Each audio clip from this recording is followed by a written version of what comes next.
Hello. तो जैसे कि हमने पहले डिस्कस किया था संधि में हमने जो स्वर संधि थी वो हमने पूरा डिस्कस किया था। तो आज हम डिस्कस करने वाले हैं उसका सेकंड पार्ट, व्यंजन संधि। तो देखेंगे व्यंजन संधि क्या होती है।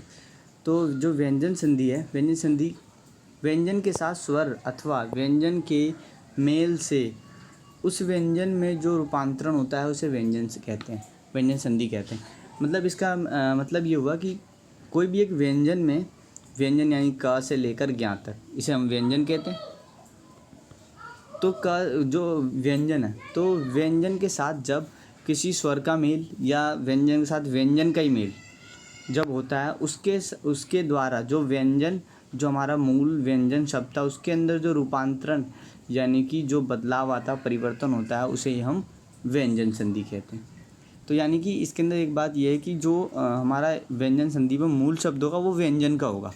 तो उस व्यंजन के साथ जब किसी स्वर का मेल होगा या व्यंजन का ही मेल होगा, उसके द्वारा जो मूल व्यंजन में बदलाव आएगा उसी को हम व्यंजन संधि कहते हैं। तो इसके अंदर कुछ उदाहरण दे रखे हैं, वो देखते हैं हम।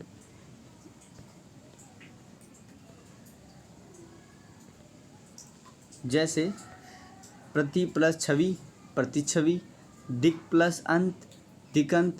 मतलब इसमें क्या हुआ, ये प्रति है तो प्रति में छोटी ई आ रही है, ई प्लस छ, स्टार्ट में क्या है, छ। तो व्यंजन के साथ स्वर का मेल हुआ तो उसमें बदलाव आ गया प्रतिच्छवि। यानी कि क्या हुआ कि प्रतिच्छवि कैसे बना, छ से पहले आधा च आ गया। तो इसे हम कहेंगे कि क्या हुआ कि व्यंजन संधि हुई, जिसके कारण बदलाव आ गया और ये व्यंजन संधि कहलाती है। तो इसी प्रकार अगला देखेंगे हम, दिक् प्लस अंत, दिगंत। यानी कि दिक् क के साथ आ का मेल हुआ, यानी ये व्यंजन है, इसके साथ आ का मेल हुआ तो क्या बन गया, दिगंत। तो इसी प्रकार के उदाहरण को हम देख के कह सकते हैं कि ये क्या है, व्यंजन संधि है। आगे देखते हैं, और इसमें दिक् प्लस गज, दिग्गज, अनु प्लस छेद, अनुच्छेद, अच प्लस अंत, अजंत। तो ये था हमारा टोटल व्यंजन संधि। आगे हम देखेंगे, हाँ आगे है विसर्ग संधि। आगे एक सेकंड एक बात और हम देखते हैं इसके अंदर, व्यंजन संधि के अंदर जो व्यंजन संधि की जो मेन पहचान है, जो वो पहचान होती है, वो पहचान ये है कि व्यंजन संधि में हमेशा एक चीज़ देखी जाती है कि जब भी मेल होगा तो जहाँ पे संधि का मेल हुआ उससे पहले वाला शब्द जो होगा, यानी वर्ण जो होगा, वो हमेशा आधा, यानी कि आधा लिखा जाता है। जैसे प्रति प्लस छवि, तो ई प्लस छ के बीच में मेल हुआ है तो छ से पहले वाला जो शब्द था वो क्या हो गया, आधा लिखा गया है। ऐसे ही इसमें देखेंगे दिगंत में, दिगंत इसमें भी ना आधा लिखा गया है। इसमें दिग्गज में देखेंगे गा आधा लिखा गया। संधि जहाँ लगी है उससे पहले वाला शब्द जो होगा, वर्ण जो होगा, वो आधा लिखा जाता है व्यंजन संधि में। अनुच्छेद में भी देखेंगे आधा च है, अजंत में भी देखेंगे आधा न। तो ये इसकी पहचान होती है व्यंजन संधि की, कि जहाँ पे संधि का इस्तेमाल होता है उससे पहले वाला जो वर्ण है वो हमेशा आधा लिखा जाता है, पूरा नहीं लिखा जाता। तो अब आगे देखेंगे हम विसर्ग संधि। विसर्ग संधि क्या है कि विसर्ग के साथ स्वर या व्यंजन का मेल होने पर जो विकार होता है उसे विसर्ग संधि कहते हैं, विसर्ग संधि कहते हैं। पहली बात, विसर्ग क्या होता है। विसर्ग का मतलब हो गया जैसे आह वाले जो शब्द हो गए, तो इसके साथ जब भी स्वर या अंग आह जो होता है, अंग और आह, इसको कहते हैं हम विसर्ग। तो इसके साथ जब भी स्वर का मेल हो या व्यंजन का मेल हो तो उसको हम कहते हैं विसर्ग संधि। तो इसके कुछ उदाहरण है वो देखते हैं हम।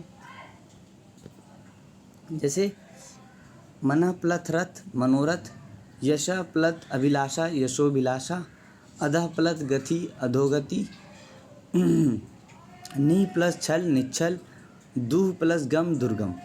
और इसकी मेन पहचान क्या होती है, आपको दिख ही रहा होगा इसके अंदर सब, जब भी संधि विच्छेद होगा किसी भी शब्द का, तो वो इस प्रकार से निकलेगा, यानी कि विसर्ग के रूप में आएगा। तो समझ जाएंगे कि भाई जो ये संधि है वो कौन सी संधि है, विसर्ग संधि है। तो ये पहचान थी इसकी। आगे देखेंगे हम, इसके अंदर कुछ बातें दिखी हैं वो देख लेते हैं हम, कि दो वर्णों के मेल से होने वाले विकार को संधि कहते हैं। कोई भी दो वर्ण का जब मेल होता है, यानी कि भाई मेल हुआ, उसे संधि कहते हैं। अभी ऊपर पढ़ा हमने, इस मिलावट को समझकर वर्णों को अलग करते हुए पदों को अलग अलग कर देना संधि विच्छेद है। हाँ, मतलब ये हुआ कि कोई संधि के कारण नया परिवर्तन होकर कोई नया वर्ड परिवर्तन होकर आया, तो उसको जब हम उसके वर्णों को समझकर हमने उसके दोनों पदों को अलग अलग कर दिया, तो संधि विच्छेद करते हैं। जैसे हमें अभी ऊपर ही पढ़ा कि जैसे ये था दुर्गम, तो ये एक शब्द है, क्योंकि संधि विच्छेद, संधि होकर मतलब संधि के मेल होने के बाद जो परिवर्तन आया वो ये शब्द आया दुर्गम। जब इसको हम दोबारा अलग करेंगे, इस रूप में करेंगे, इसी को बोलते हैं हम संधि विच्छेद, कि दोबारा अलग अलग पदों में करना, उसे ही हम क्या बोलते हैं, संधि विच्छेद करना। आगे देखते हैं हम इसमें, हिंदी भाषा में संधि द्वारा संयुक्त शब्द लिखने का सामान्य चलन नहीं है। यानी हिंदी भाषा में संधि के द्वारा शब्द को लिखने का चलन नहीं है, पर संस्कृत में इसके बिना काम नहीं चलता। संस्कृत में इसका बहुत यूज़ होता है। संस्कृत के तत्सम शब्द ग्रहण कर लेने के कारण संस्कृत व्याकरण के संधि के नियमों को हिंदी व्याकरण में ग्रहण कर लिया गया। अच्छा, इसका मतलब ये होता है संस्कृत के तत्सम शब्द जितने भी हैं, तत्सम शब्द जो हमने अभी ऊपर पढ़े थे, संस्कृत के जो वो थे तत्सम शब्द, तो उसको हमने हिंदी भाषा में ग्रहण कर लिया है, हिंदी व्याकरण में। आगे शब्द रचना में संधियाँ उसी प्रकार सहायक है जैसे उपसर्ग, प्रत्यय, समास आदि। तो जो हमारी शब्द रचना होती है, यानी कि हम जो शब्द यानी कि बनाते हैं, उसमें हिंदी का संधि का जो प्रयोग है वो उतना ही है जितना हम उपसर्ग, प्रत्यय या समास का प्रयोग करते हैं। तो ये बात थी। आगे हम देखते हैं, यहाँ वर्णक्रम से संधि तथा उसके विच्छेद संग्रहित किए गए हैं, साथ ही संधि का प्रकार भी निर्देशित है। मतलब नीचे हम पढ़ेंगे कि शब्द क्रम के अनुसार, यानी कि जो हमारे स्वर और व्यंजन है उसके स्टेप टू स्टेप, यानी कि अकॉर्डिंग, मतलब एक एक चरण के अनुसार इसमें दिए गए हैं संधि कौन कौन सी इम्पोर्टेंट है, यानी महत्वपूर्ण कौन कौन सी शब्द हैं, और उसके संधि विच्छेद जो हैं वो क्या हो सकते हैं। तो वो चीज़ दिए गए हैं, उसे हम देख लेते हैं। बाकी आप वीडियो रोक के स्क्रीनशॉट ले सकते हैं क्योंकि ये इम्पोर्टेंट्स हैं। तो देखते हैं, पहला है आ और आ के बीच में, जैसे अंतकरण, विसर्ग संधि में अंतः प्रकरण, ये अजंत, अवनाश, अधोगति, अनुच्छेद, अन्वेषण, अब्ज, अभिषेक, अब मैं। तो इसके अंदर क्या दे रखा है, एक तो इन्होंने शब्द दे रखे हैं, उसके बाद उसके संधि विच्छेद दे रखा है, और वो किस संधि के अंदर आते हैं वो चीज़ दे रखी है। और अभी हम पढ़ रहे हैं आ और आ के बीच में। तो आ और आ के बीच में जितने शब्द आ सकते हैं और उसके संधि विच्छेद हो सकते हैं वो चीज़ें। आगे देखते हैं हम, जैसे हम ये है अम्य, अभिषेक, आच्छादन, अत्रय इत्यादि, अहीर। फिर देखेंगे हम ऊ और ऊ के बीच में, तो ऊ और ऊ के बीच में जो है जैसे उच्चारण, उच्चिट, उज्जटिका, उड्डयन, उद्धरण, उद्धार, ये सब है। इसके आगे देखेंगे जैसे उन्नयन, उल्लास, उल्लेख। तो ये इसका जो संधि विच्छेद होगा उत प्लस लेख, उल्लेख, और ये किस संधि में आएगा, व्यंजन संधि में। क्यों? क्योंकि व्यंजन संधि की पहचान मैंने बताई थी कि जो शब्द से पहले वाला शब्द होगा वो आधा होगा। तो इसी के द्वारा हम कह सकते हैं कि ये क्या है, व्यंजन संधि है। आगे देखेंगे हम ए और ए के बीच में, ए और ए के बीच में देखेंगे, तो ए और ए के जो बीच में है वो जैसे इसमें एक ही है, वो इम्पोर्टेंट है। जैसे एक एक का क्या है, एक प्लस एक, ये वृद्धि संधि है।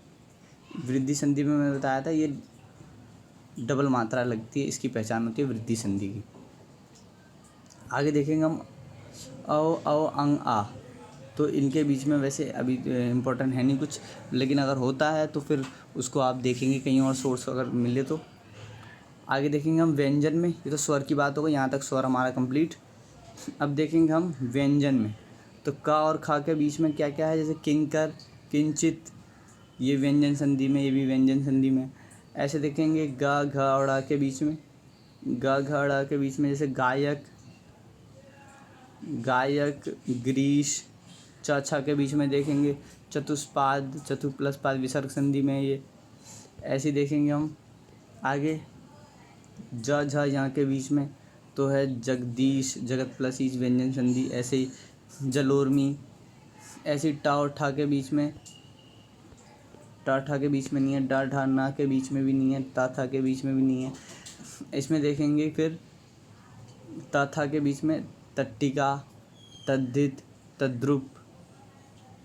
उसके बाद देखेंगे हम कि द धा ना के बीच में क्या है, जैसे तेनादिष्ट, दिग्गज, दुशासन। ये तेनादिष्ट तो ता वाले में आ गया, द ध में आएगा दिग्गज, दुशासन, दुस्साहस। आगे देखेंगे दुस्साहस, देवर्षि, देव्यागमन, धर्मार्थ, नदीश, नदर्पण।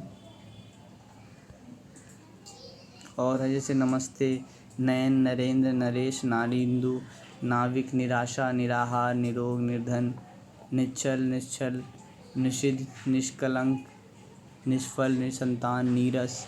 तो सब इम्पोर्टेंट है, ये एग्ज़ाम के अंदर देखे जाते हैं अक्सर। आगे देखेंगे प और फ के बीच में, तो प फ के बीच में क्या है, जैसे परमौषध, परिणाम, पवन, पावक, पितराज्ञा। ऐसे देखिए प्रमाण, ब भ म के बीच में देखेंगे भगवदक्ति। उसके बाद है भानुदय, भूद्र, मतैक्य, मनोनुकूल, मनोबल, महर्षि, महींद्र, महींद्र, महिष, महेंद्र, महेश, महेश्वर्य, महोत्सव, महोर्मी, महोषध, महोषधि, मुनीद्र, मुनीम। यार अल्लाह के बीच में देखेंगे हम कि इसमें आएगा यद्यपि, यदि, रवींद्र, लघुर्मी, वधुत्सव, वधूजा, वधुल्लेख, वनौषधि, वागीश, वाड्यम, विद्यार्थी, विद्यालय, विधुदय, विषम। ऐसी श ह के बीच में देखेंगे, इसके बीच में क्या आता है, जैसे षडानन, षडमास, संकल्प, संचय, संतोष, संधिच्छेद, संपूर्ण, संबंध, संयोग, संरक्षण, संलग्न, संवाद, संविधान, संशय, संसार, सत्छात्र, सज्जन, सदैव, सद्धर्म, सद्भावना, सम्मति, सम्मान, सिंधूर्मी, स्वच्छंद, स्वागत, हिमालय। ये कुछ इम्पोर्टेंट जो कि अक्सर चीज़ें देखने को मिलती है एग्ज़ाम्स में, तो इसीलिए मैंने थोड़ा सा वो निकाल के दिया। थोड़ा सा बोरिंग है लेकिन याद करना, इसको थोड़ी सी याद करने वाली चीज़ें याद करनी पड़ेंगी इसको। बाकी आगे देखते हैं हम अक्षर, त्र और ज्ञान के बीच में। सबसे लास्ट में क्या है, ज्ञान इसमें है नहीं, सिर्फ ज्ञान से है, ज्ञानोपदेश, ज्ञान प्लस उपदेश, गुण स्वर संधि का है ये। तो ये चीज़ें थी जिसमें शब्द, उसके संधि विच्छेद और कौन सी संधि से वो था। तो बाकी ये संधि नहीं था। बाकी थैंक यू सो मच।